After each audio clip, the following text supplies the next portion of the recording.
Welcome to Launch Today, the podcast focused on what it takes to get your startup or new business to $1 million or more in revenue. From marketing tactics to incredible guest interview, we focus on sharing behind-the-scenes insights from masters in their field. If you want to grow the revenue for your digital startup or business, you don't want to miss today, because today's guest knows how to build websites that actually convert visitors into customers, and he wants you to update the darn headline on your website. Headline on your website already.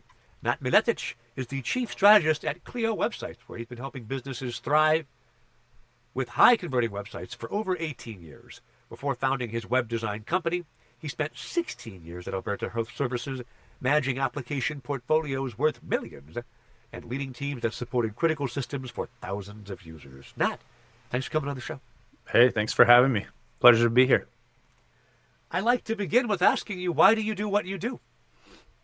Oh, I've been around the tech industry for a while. I was always fascinated by building stuff, just like a lot of people in this industry. And I started with websites, actually, with HTML and JavaScript, a little bit of JavaScript back when it wasn't really a programming language. And It was scripting.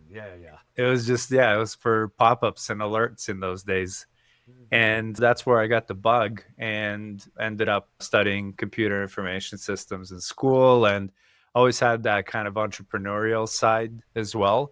And I was always making websites for people from an early age. And back in those days, not a lot of people knew how to make websites in the late 90s or early 2000s. And they were happy to pay like some high school kid a little bit of money to make their website, because it was like they didn't know anybody who does that. So that's how I started, and went into doing a little bit more serious programming, went into kind of like doing some more corporate work. And I always had a business, like a side business, ever since I finished school. But I was more working in the corporate world, and then decided to just focus on the business full time a few years ago. And I was actually when I was working at AHS, I had my business kind of running in parallel for the longest period of time. And finally decided to make it a full-time thing, which was never the plan. Like, I always saw myself more as like something like some sort of a IT executive, CIO or whatever. But then I realized I don't want to just sit in meetings all day. I want to actually do stuff. Oh, man. I'll tell you right now, I'm in the transition. I was a C-suite guy, ran my own business, have scaled it up now to the point where all I do is meetings again. And I'm starting to get all the pieces handed off to the team so I can get back into doing stuff. And that is, Yes. Because the better you get at building a thing as a company, then you can't do that thing anymore, because you give it to somebody else who scales it. You do meetings now. Yeah, exactly. Yeah, totally. Yeah, that's where I'm at as well. So trying to find that balance and trying to delegate the right things. Delegate the right thing. That's the tricky part. Kind of like you, I got into building in the early 90s with, my first IDE was Notepad. Yeah. Which it came with Windows. But my first project was probably a bit off, way more than I could chew. I had some just irate 70-year-old dude who had written a bunch of, he's like Robert Ludlum style Bourne Legacy novels about his time when he was a CIA agent.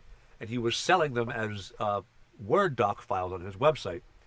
And this was back, I don't think PayPal existed, or if it did, I hadn't heard about it. There were only 2 or 3 banks in America you could connect to a ASPX API, not even API, ASPX service to hand off and do online billing. And you had to wait 5 minutes for the credit card to clear. And I was writing one of those. It took me 4.5 months, nights and weekends. Charged the guy $2,000, which was $1 million to a 15-year-old in high school. For sure. And he was super mad because it was janky code, because my first ever web project was that. And I was super mad because he was mad at me. And I went, let me not do web dev for a living. So I got into marketing instead. Yeah, nice.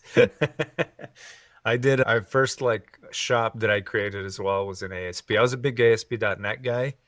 And so that was one of the first, before I got into WordPress and stuff. I made my own few e-commerce solutions. And yeah, that was a lot of work. That was a pain. So bad. Yeah. Which actually brings up a point, right? All over the place I'm seeing WordPress is dead. You want headless CMS, you want Webflow, you want, I don't know, pick a random 5 letters. This is the new thing. You've been in this game for 18 years. I've been on WordPress for forever. Is WordPress still relevant in 2025? And if so, Why are we not talking about it that way? Yeah, 100%. We're not talking about it just because there's like newer and sexier things, Webflow, Framer, a few of those other platforms that are considered newer, cooler, whatever, for whatever reason. They do some things a little bit maybe better than WordPress, but I don't know. I'm not convinced personally. I think WordPress is still the right platform for a lot of people, and that's why it continues to be popular despite of what you hear on the internet and stuff. When you look at market share, it just people have been saying it's dead for years, and it's just market share keeps growing, right? Keeps growing So because I think it's just easy enough, right? yeah, That's all you needed. yeah. Yeah, and I've worked with Webflow. I haven't worked with Framer. I've worked with Webflow. Webflow does nice things with, they have very nice templates. They have very They nice do. like animations and the look and feel. So I guess if you're not able to pull that off in WordPress, I can see why Webflow would be like an option that people would consider. But, I just want to remind everybody that WordPress still has 43, 44% of the market share of the entire internet. Yes. And then even something like an Elementor, which we use for building sites, which is like a visual builder for websites Yep. or WordPress specifically. I just ran a stat. Actually, I posted about that the other day that just Elementor alone is bigger than Shopify, Webflow, Framer, Wix, and another one combined. No, Just it's Elementor. wild. So it's mind blowing And I when you think remember about when the. it was brand new showing up in Vado Marketplace as this Yeah. crazy new, like, it's a visual drag and drop builder. Yeah, yeah, 100%. So like when people are talking about Framer, for example, and those tools, you can do that in WordPress as well, right? It's been around for a while. Listen, I was a skeptic as well. Like I'm a programmer by trade, my original trade, I would say. So when I looked at WordPress, I was skeptical. When I looked at Elementor, I was even more skeptical. So just like everybody else, I hated it in the beginning because I was like, I just want to like custom code stuff, right? And the problem with that, it's first of all, it's not about you. It's about what the client needs and wants, right? And then Yeah. the other thing is, if you look at those tools on the surface level, they may not look like they're going to meet your needs because you're used to doing things one way, which is maybe custom coding, right? But there are ways to use these tools and utilize them in the same type of way to make them really powerful, that you can do a lot of things that you can do with code as well. Yeah, so I was very skeptical. I got into WordPress actually back in 2011 when it was really new, Yeah. and I didn't like it at all. I abandoned it because I was still doing custom sites in those days Yeah. with just HTML and Bootstrap, I think, in those days. And then I ended up going back to it around 2016, I want to say. And just I was getting forced into it. Like every client I seem to have, it's, oh, we're on WordPress already. I'm like, ah. And so I'm like, okay, I'll learn it. And then when I realized, I was like, okay, actually, we could do a lot of stuff with WordPress, and it's a huge market share, right? I was Yep. like, it's worth exploring it a little bit more in a little bit more detail. So that's Yeah. how I got back into WordPress, anyways. Gotcha. I agree. And maybe I'm simple, smooth brain here. I remember Joomla, I remember Drupal, and I remember Yeah, WordPress, and they were all fighting. And the thing I never got about, I still don't, I don't use Joomla, but the model they had for how data fit into pieces to make a page, and it was like, it felt like they were just throwing all the components together at runtime every time. And WordPress at least was like, there's a page model. And yeah, I think for most users, they could get behind not there's 18 components that you go, pah, this is a page, but rather, here's a page, yeah, header and footer are outside the loop, but whatever, here's the page. I know it's coming, it's more controllable. I think that model of the structure made it conceivable for most folks to figure out what they needed to do and yeah, not have to ask their developer, where's the code for this part of this page? I can't find it. It's somewhere. yeah, sure, for sure. Yeah, definitely. Joomla's, yeah, I don't see too many Joomla sites these days. Drupal's No. still around and going.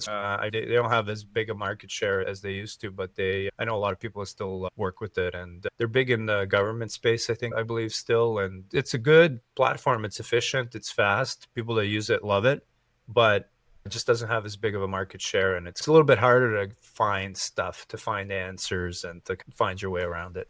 Yeah, definitely. People talk about good web design, and making it look pretty, getting the right, I don't know, font or color or whatever. You focused for years on Twitter about high converting websites, Hmm. which may include a subset of good web design, but it is a different focus. What, as you think of what makes a converting website versus good web design, what are your key priorities that you think someone should think about? Hmm. Yeah, that's a great question. What you want to focus on is getting the right message primarily, back to to your ideal visitor or customer. I think that's the key part. Obviously, the design and the look and feel of the website is also important.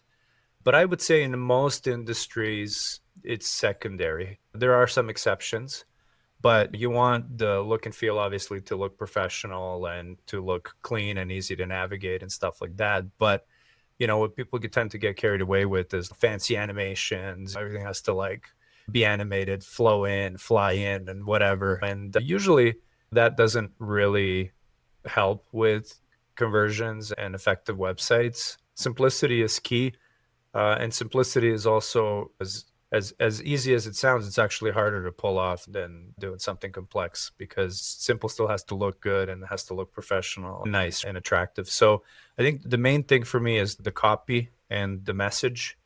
The design is also important. And then the third thing I would say is performance. So performance, and I don't know if I would necessarily rank them that way. Maybe performance in some industries is more important than design. E-commerce is a great example of that.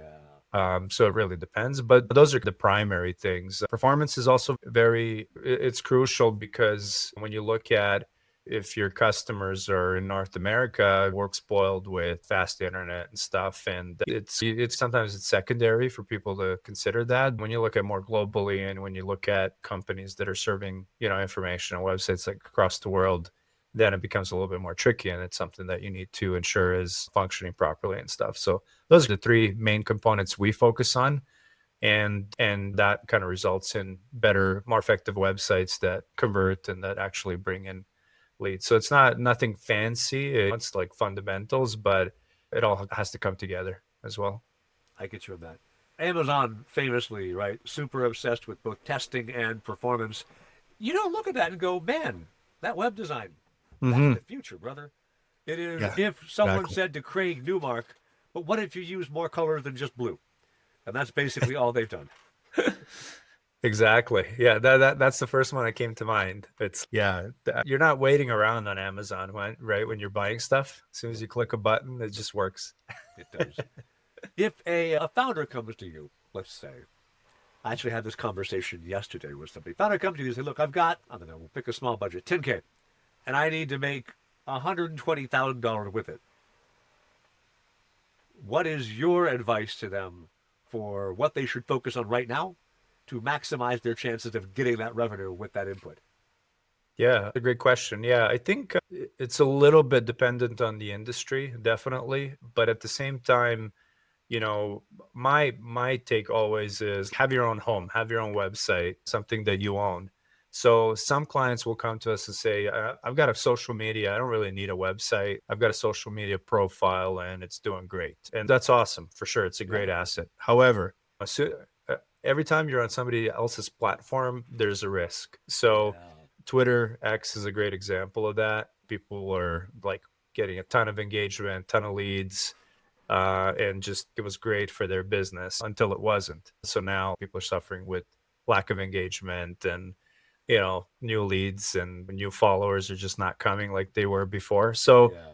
that's the risk, right? So if you're on somebody else's platform, that's a risk and something you need to mitigate. So my primary thing always is have your own home. That's why I like WordPress as well, as you're not tied to somebody else's platform.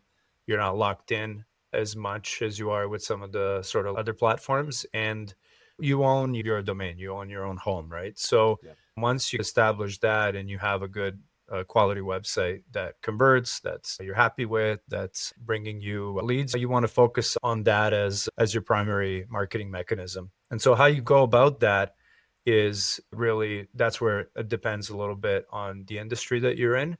And it also depends on other factors like how old is your website, how long have you been around, and those kinds of things. So typically, when we're working with new businesses, And we work with a lot that are just like starting out. They need a new website. They want to focus on marketing and using that as a tool to bring in leads. The first thing we start with is a good foundation, good website, good copy, good structure, good design, and good performance, right? The three things that I talked about in Yep. the earlier statement.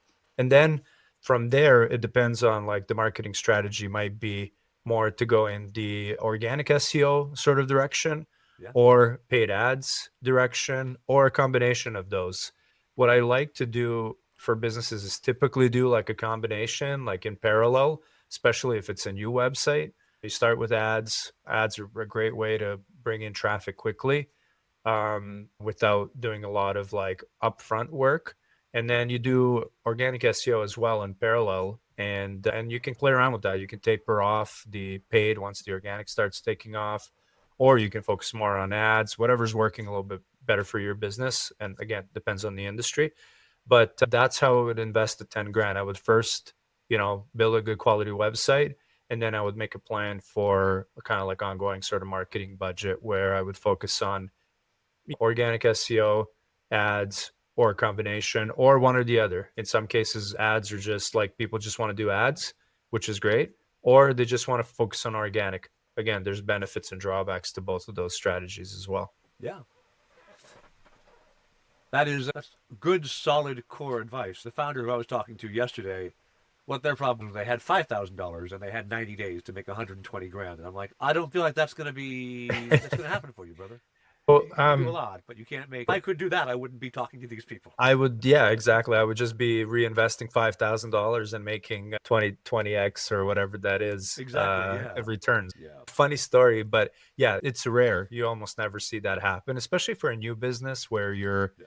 just starting off. $5,000 or $10,000 sounds like a lot of money in some cases to some businesses that are just starting out, of course, and it is, right? But you also have to consider, and that's why I say always like the famous "it depends" answer from SEOs, right? Like Yeah. it depends on the industry. For example, when you're looking at lawyers in certain areas of the US, those are massive budgets. They're spending millions of dollars on marketing a year, right? Yeah. And so if you're coming in with $10,000, sure, you can get a nice looking website and stuff and maybe get some SEO, organic SEO started for that, but you're competing with people that are investing millions, right? So Yes. it's going to be hard to outrank those people immediately with a brand new website. Otherwise, everybody would be doing it. Like you said, even if you're doing ads, it's $5,000 and the law space in the US doesn't get you very far No, in terms of ad spend. So it does not. it depends on the industry.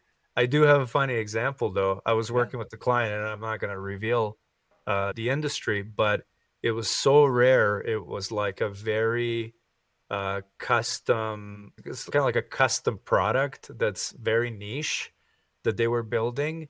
And the guy was just doing social media, like just Instagram. And he's making a lot of great revenue, right? The website was something that he created on his own, like in Squarespace and like Right. whatever. It worked, right? Yeah. But it was funny. And when I started doing some research and like he wants to do like a new website and SEO and stuff like that. And when I was looking at the industry, I was like, wow, like there's like virtually no competition, right? That's a good And place to be. yeah, no, like literally like very limited competition and a great margin business, right? So you build something custom, it doesn't necessarily cost you a lot in terms of like labor and expenses, but the margin is great. So for somebody like that, 5 to 10,000, they could They could sell make it. like 2, 3 of these widgets, and they can make that with the new website. So it's doable, but It it's is. very rare. It really, very rare that would work. But I would also wager that gentleman probably had a pretty big setup fee to be able to produce the widget. 100%. And so that's the difference, right? Is he That's didn't the only have difference. 5 grand; he had 200 grand, Hmm. and now he's got 5 grand left. Yeah, exactly. And there's always exceptions, right? I Yeah, mean, maybe you're selling a consulting service that's 120K a pop and you just need there you go. one. Just need one. Hey, So there's always exceptions, there's but always yeah, exceptions. like expecting that you would invest 5 to 10 grand, let's say, in a website and then turn that around in 90 days, that would be really tough. Yeah, but it is also, I think, it illustrates people don't understand the mechanism Yeah. that this is websites marketing, right? Ads is marketing, social media marketing, SEO is marketing, and all they know is if you put money in, you should get more money out.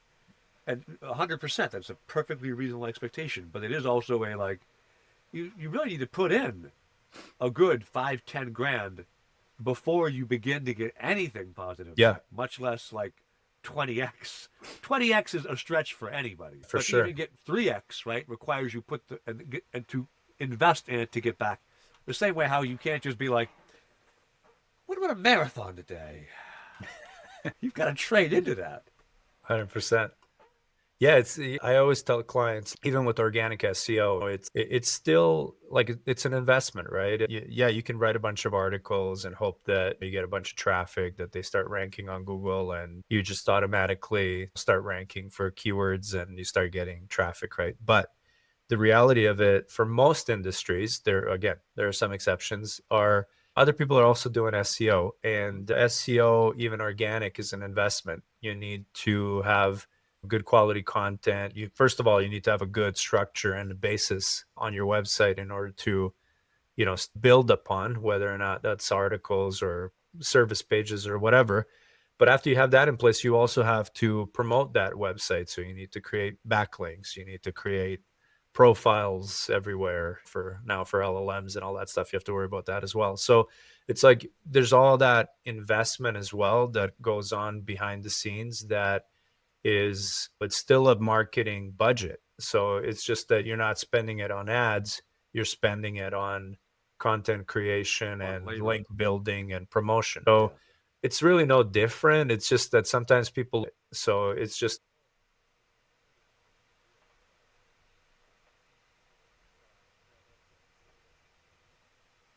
It is free, so everybody does it, which means you're in a crowded stadium trying to shout for someone's attention. yeah, true. Exactly. Great way to put it. So let me ask you, you've got Cleo's been around the block for a while now. What's the difference between agencies that survive and scale and the ones that stay stuck as one person shows or eventually fizzle out? Oh yeah. It sounds a little corny, but I would say the difference for us is the product that we deliver and the customer service. There's a lot of companies that do web development, obviously, and marketing and stuff. And we bring in a lot of leads for sure through organic and through various channels that we do to promote Cleo.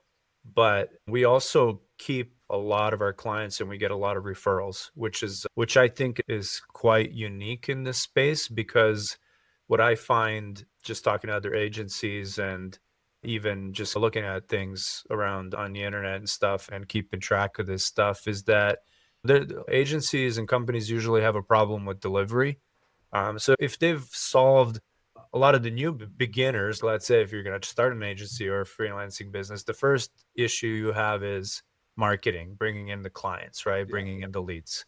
So once you solve that, then your next hurdle is the delivery and the quality of the product, right? And so if you've solved the marketing thing, what happens with people is they get too busy and then the delivery kind of lags or slacks, right? So they end up not delivering the projects as they should or not delivering high quality projects. Yeah. And so the clients leave and things fizzle off and the business kind of gets stuck there, right? So those are the main things that would prevent somebody from going maybe from freelancing route to agency and then agency fizzling out and dying at that stage as well. Those are the common things. So what I would focus on first of all is like getting that pipeline figured out so that you're always getting in steady customers and new leads coming into the business. That's key. At the end of the day, every client is eventually going to either leave or maybe shut the business down or whatever. And so you need to be prepared for that. So you do always need to bring in new clients as well.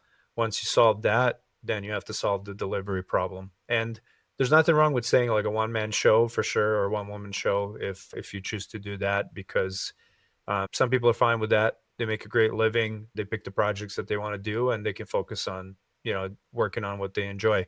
Like the earlier point we were talking about meetings versus doing the work, right? Yeah, yeah, yeah. Other people that want to grow to more of an agency model, then they need to scale. They need to either hire people, use other freelancers to help them out with the work or whatever, if that's their goal. Yeah. I think delivery and retention is like, it's the problem. I'm pretty happy with CrowdTamers, with some of my new team members who are, I'd say, more people focused than I am. I think the only client we've had churn in the last 4 or 5 months is somebody who went out of business. And I'm like, I'll take that. Everybody else is happy. Exactly. And the guy went out of business. I mean, as a marketing agency, you go, oh, your client went out of business. You screwed up. He had 300K in unpaid deliverables from other clients who just hadn't paid on invoices. And I'm like, I absolve Yeah. myself, right? That's not Oh, my for fault. sure. You can control that. As a marketing company, your job is to, again, bring in those potential visitors and leads. What they do with them, that's really up to them. If they're not delivering the product or a whole bunch of people money, you can bring in as many leads as you want. It's not going to help. So that is a definite weakness for many agencies. I think that is what gets you to scale. And one real problem is when you go from side gig, solo founder, whatever, to 2 or 3 people, how do you keep that focus on the quality and on giving the right result to your customers when you've got these 2 people in? Because it's a truism that no one will ever care about your business as much as you do. 100%. Yeah. And that's probably the toughest part when it comes to hiring.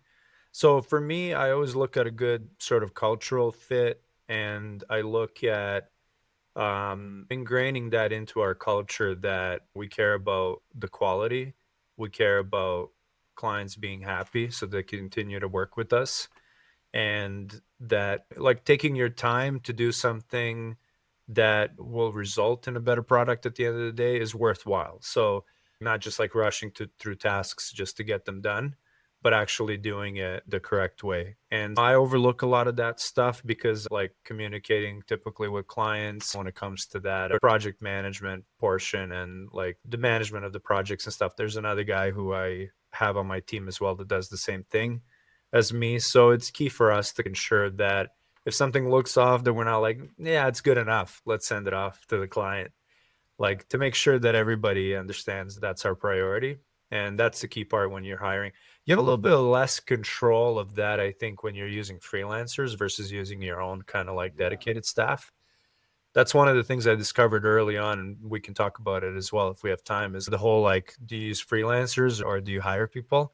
What's better? And there's advantages and disadvantages to both. But one of the advantages I found when I'm hiring people that work exclusively for me is that I can control that a little bit better. So like we can be on the same page when it comes to the culture of what we're trying to achieve and having a good product at the end of the day that we deliver to clients. So that's key. Yeah.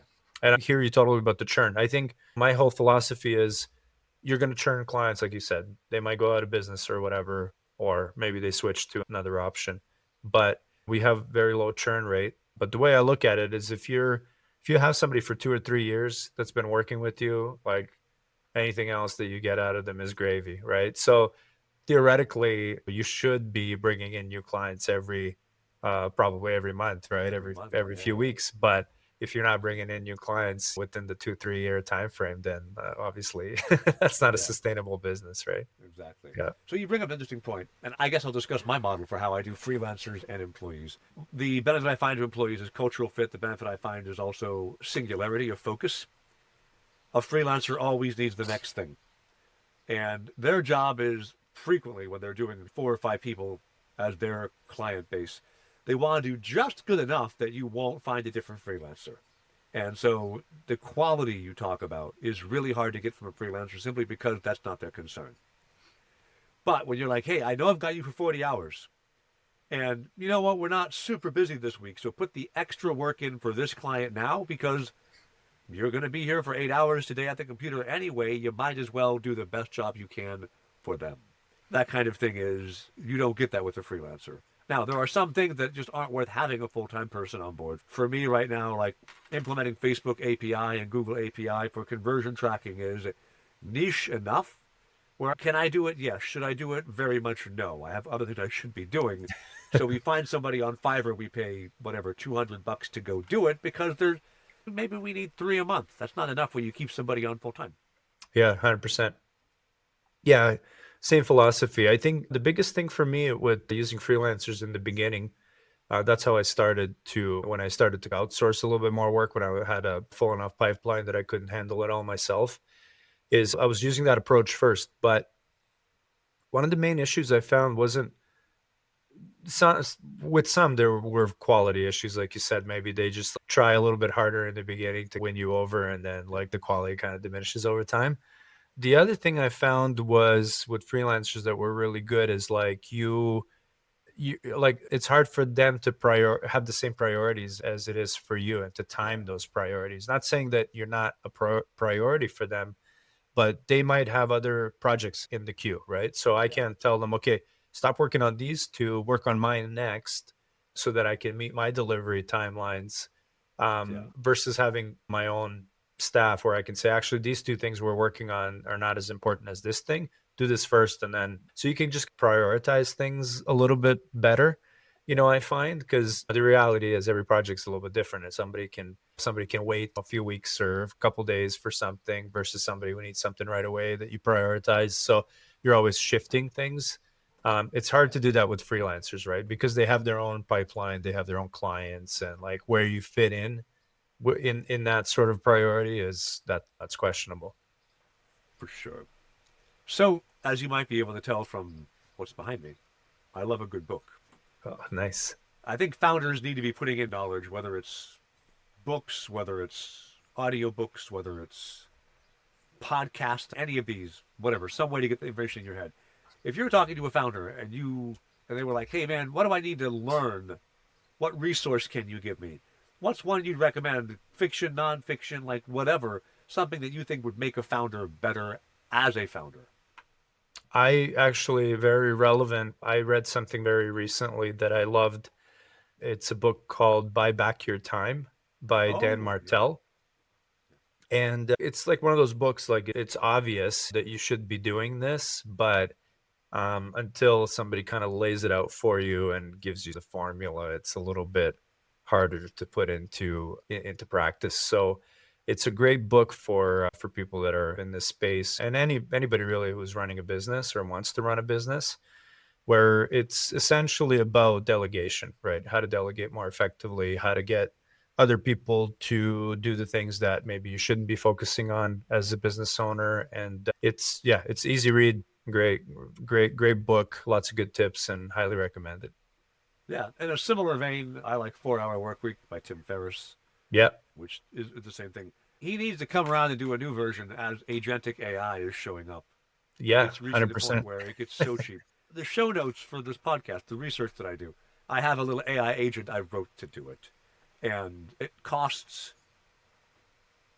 1.5 tenths of a cent to Yeah, go look you up on LinkedIn, look up your website, look everywhere else it can find you online, assemble a dossier, and then write the questions. And I just I give it a LinkedIn profile and I say, go research that. And then I'll go about my day, do whatever. And in 5 or 10 minutes it goes, boop, here you are. It's yeah, even saved I use Obsidian for my note taking. It even saves it in Obsidian, so it's right there. And it used to be I'd pay a VA, I don't know, maybe 16 bucks, 20 bucks to do it. And now I did spend, look, maybe 5, 10 hours with AI's help to code the agent, but then that was the upfront cost. And now every podcast guest, I have 3 today. All of them, I mm, just LinkedIn nice, profile, dropped it, done. Away we go. So perfect. that kind of thing is we're going to be delegating away this sort of thing. Used to be you had to be on the top, I don't know, 10% of income to be able to say, oh, a VA is worth it. And now really any income. There's nothing in the world I can do for 15 tenths or 1.5 tenths of a cent. No, Like nothing. yeah, for sure. It's a game changer, definitely. You'll have to give me the a little bit more info on that. Sounds very interesting. Sure, it is actually. You can find me on GitHub. You'll find the repo there. Oh, It's nice. open source. Perfect. Awesome. That said, it Even better. does require that you have a bunch of dependencies installed that nobody else probably does. Yeah, So, yeah, not a very useful open source project, but yeah. it exists. It might be something also that can be done with that N810 tool. I've been playing around with that quite Oh, a we use the heck out of anything here as well. I yeah. find, personally, because I'm old and grumpy, that I would rather just vibe code a TypeScript automation than use N8N. But my automation's co-founder is all into N8N. He insists we deliver stuff there. I've reached the point now when I have to make an N8N automation, I will have Claude Code create the JSON file for me to upload. Yeah, exactly. Yeah, you can do that too. Yeah, Can't be arsed to click the buttons myself. I have to have the Omnisa click them for me. 100%. Yeah, why not? Why not? It's an efficient way of doing things. Yeah, I've been using N8N quite a bit, and we automated some of our processes using it. And it's quite amazing, actually. It's pretty awesome. It is. So, if people want to find you online now, they want to find out more about you and more about Cleo, where do they go look you up? Yeah, so check me out at cleowebsites.com. And I'm pretty active on LinkedIn and Twitter, and you can find me on there as well. And I'm actually starting a podcast as well this month called the Agency Hustle. Oh. And so, yeah, with another colleague of mine. And so look for that as well. It's called theagencyhustle.com. And we're going to be, we're going to be doing something similar to what you're doing. So maybe I'll have you as a guest. Phenomenal. I'll give you 2 thoughts for that real quick before we hop off. One of them is, if you have not joined Furlough on Discord, discord.gg/furlough, 40,000 agency owners there. Wow. Okay. That's a great tip. I do a podcast there twice a month called Agency Real Talk, where we do a live show with a couple people from the community to talk about agency life and how to get better at it. Most of these folks are really, they're solopreneurs, not agency owners, and they're all over the world. So you'll find Serbians, you'll find people from Africa and Southeast Asia and India, all over the place, who are trying to live and work the hustle where they're in a cheaper economy. So 2 or 3 2K a month clients, and that's it. That's all they need, man. Yeah, for sure. Yeah, that's awesome. Thank you.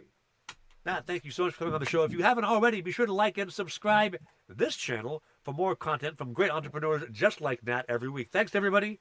I'll see you next week.